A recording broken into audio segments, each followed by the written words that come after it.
Daughter, was $5,000 a month not enough for you? My mother's voice cut through the sterile hospital room like glass.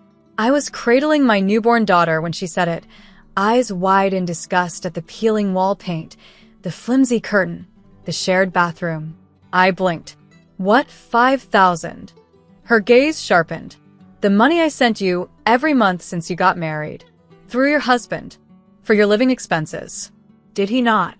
Just then, the door opened, and in walked my husband and mother-in-law, wearing luxury coats, holding designer bags, and carrying a bouquet that cost more than my hospital stay.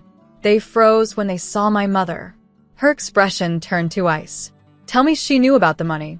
Tell me you used it for her and the baby. My husband stammered. My mother-in-law looked away. My heart plummeted. I looked at the bouquet, then at my baby, then at the cheap room, the cheap food, the hand-me-down stroller from a neighbor. The past 3 years unraveled in my head like a cruel joke. They stole it, every dollar, and used my daughter and me as their excuse. My mother stepped forward. Get up. We're going home. I didn't move, because I had questions first. I didn't say a word for a long moment. I just stared at them. My husband's pale face, my mother-in-law's trembling hands. Answer her. I finally said, my voice low. Where did the money go? My husband cleared his throat. We used it for the house. For bills.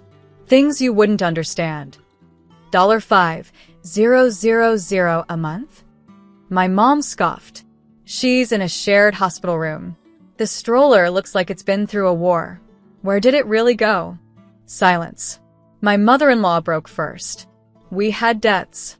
Your daughter lives here rent-free. We cook for her. We clean. You're lying, I said quietly. I remembered the hunger cramps. The nights I skipped meals so our baby could eat. The hospital bill I nearly didn't pay. The prenatal vitamins I had to beg my friend for. Rent-free.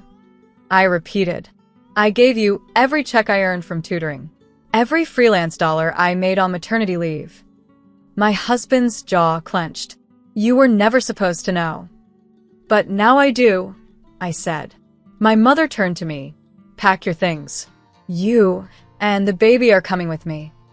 I looked at my daughter, asleep in my arms. Then I turned to them and whispered, not until I make this official. Their faces twisted in confusion. Because I wasn't walking away, I was documenting. I reached for my purse and pulled out a small black folder. Inside were copies, not originals. I wasn't stupid. Bank statements. Hospital bills. The signed agreement from months ago where my husband promised to handle rent if I took care of all pregnancy expenses. And at the very bottom, screenshots. Cash transfers. Withdrawals. My mother's monthly deposits. Did you think I never checked the joint account? I said. My husband's face went blank. My mother-in-law's mouth opened, but no words came. I noticed the missing funds 3 months ago. I continued. So I stopped eating out.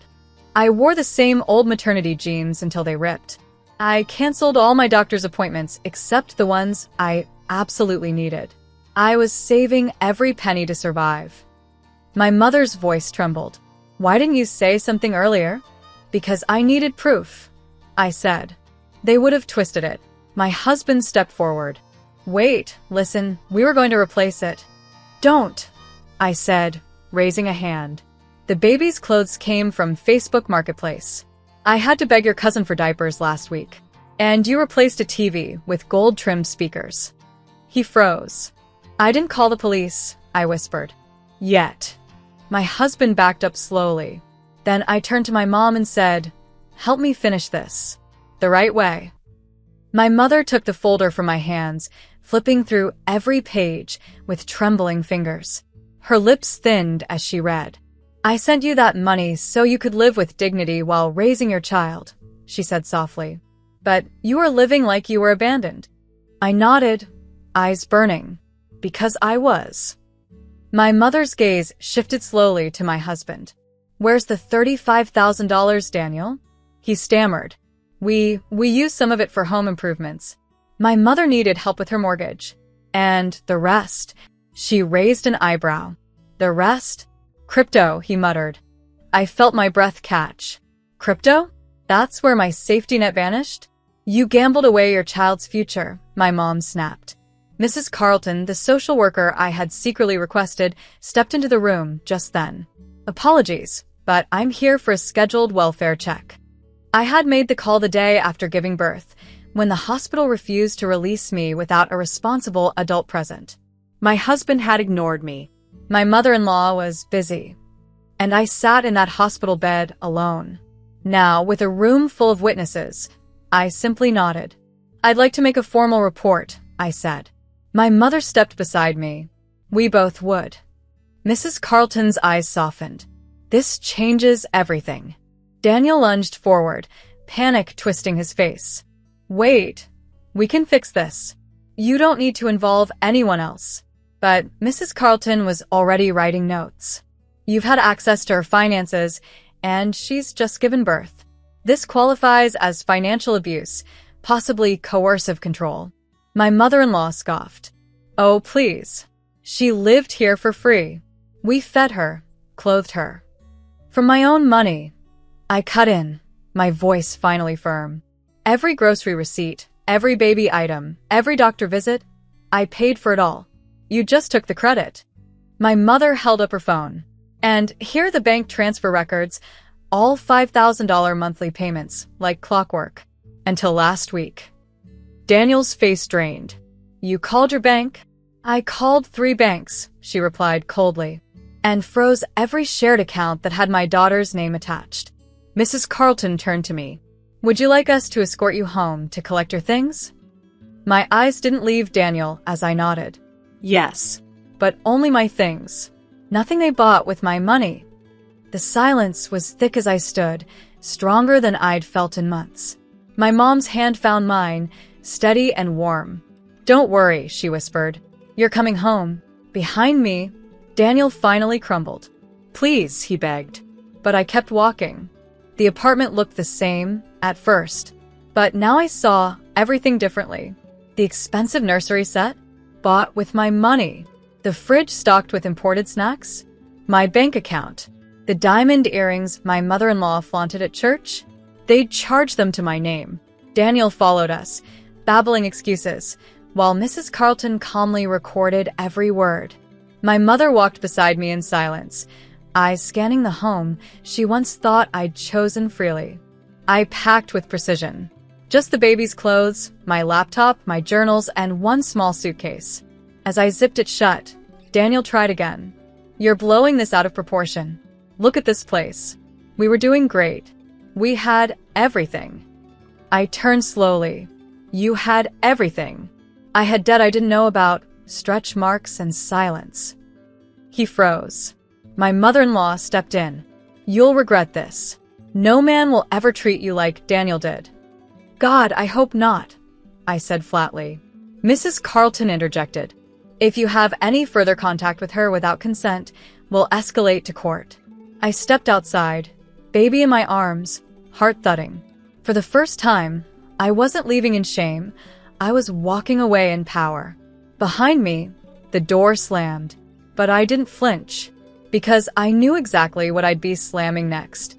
My mom's house felt smaller than I remembered, but every corner held something real. No lies, no luxury bought on someone else's back. Just warmth.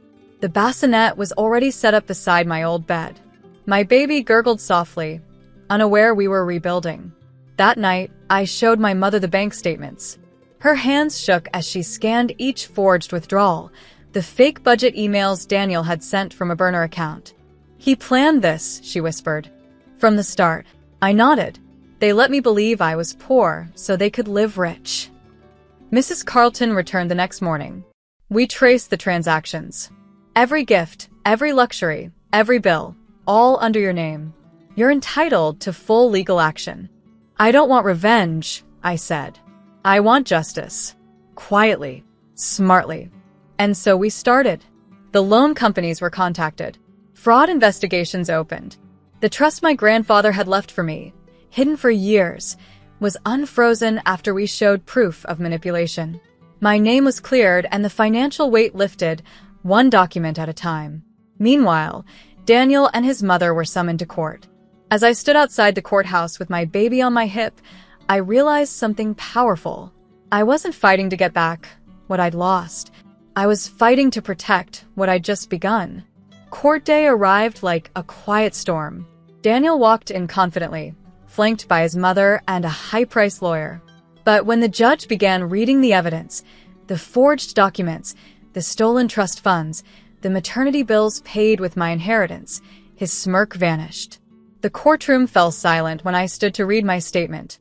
I didn't come here to destroy anyone, I began. But when someone steals your peace, your trust, and your future, you don't stay silent.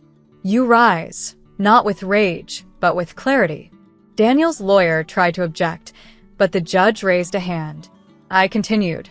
I brought life into this world, and I won't let that life grow up learning that silence is survival. My child will know truth. And strength. And dignity. The judge ruled in my favor. Full financial restitution, frozen accounts, a protective order, and the final blow. Daniel's mother was charged with fraud and conspiracy. As they were escorted out, Daniel looked back at me. He opened his mouth, but I didn't need to hear it. Outside, my mother hugged me tightly. My baby giggled in my arms. I didn't win by screaming. I won by showing up, by telling the truth. And when I walked away from that courthouse, I never looked back.